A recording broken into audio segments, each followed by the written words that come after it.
You made an offer that got accepted, but whether it was for an inspection, financing, or appraisal issue, you're not moving forward with the purchase. You canceled the deal and did everything right, but now the seller doesn't want to give your earnest money back. So what do you do? I'm answering that question today.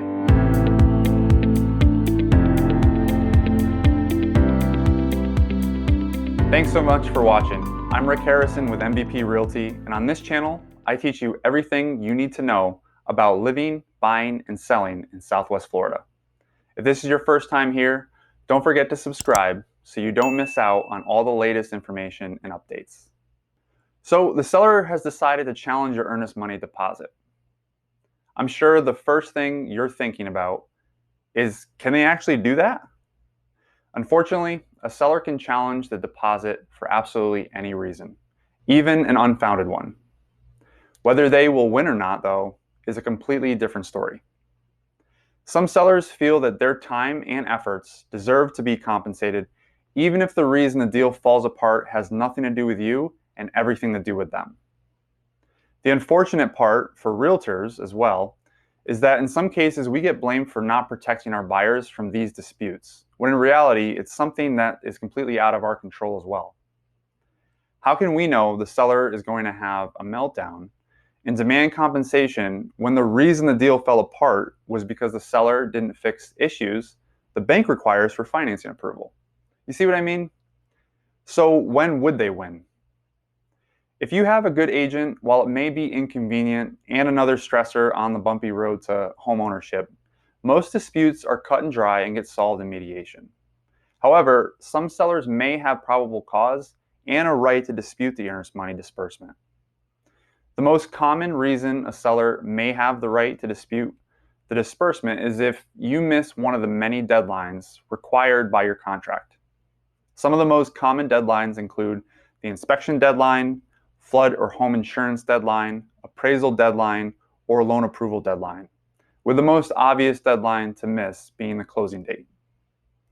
Other deadlines include HOA or condo association approval deadlines and post-closing occupancy deadlines, which may require the buyer's agent or seller's agent to write up a lease agreement that must be agreed upon by both parties by a certain date prior to closing. If you fail to provide the seller's agent a release and cancellation form prior to those deadlines, the seller may be able to dispute and win your earnest money. One of the most common disputes happens when the buyer and seller are negotiating repairs or concessions before the inspection deadline is up. The first thing to understand is that a seller may not always be required to make repairs or concessions depending on the contract that was used. For example, in Florida, many agents make their offers on an as-is contract. These contracts do not require the sellers to make any repairs or concessions if they do not want to. If this type of contract is used and a buyer requests repairs or concessions, but does not receive a signed agreement the day before or even the day of the inspection deadline, they're going to need to make a hard decision. The choices are to continue forward without the concessions or repairs, or walk away from the deal by submitting a request for release and cancellation of the contract. Now, just because you submit a release and cancellation form to the sellers does not necessarily mean that you must walk away from the deal. In some cases, just by submitting the release and cancellation form, it forces the seller to make a decision and either agree or cancel the deal. Seasoned agents know that if buyers do not submit the release and cancellation form and allow the deadline to pass, the buyers have indirectly agreed to move forward with the deal as is or forfeit their earnest money. The deadline is that important, and the scenarios need to be discussed ahead of time as to what the buyers would like to do if they do not get a response or the seller does not agree to the repairs or concessions. So what happens if they do dispute the disbursement? Before I go into the possible paths of an escrow dispute, please understand this is meant to be educational and not intended to represent legal advice. Always speak to a lawyer about your specific situation and options prior to making any decisions. In the state of Florida, when using one of the Florida FAR contracts, both parties agree to first try to handle the matter on their own.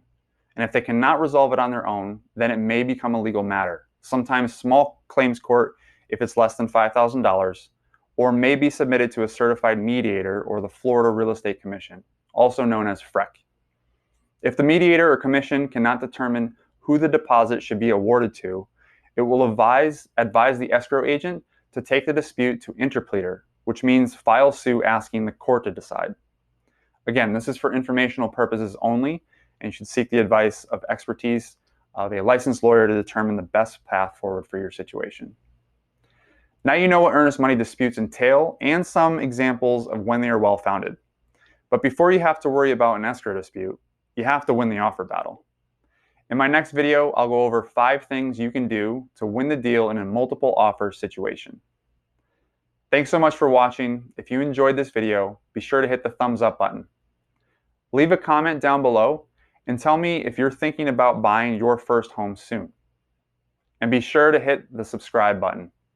I post new videos every Wednesday about living, buying, and selling in Southwest Florida. Thanks again, and I'll see you next week.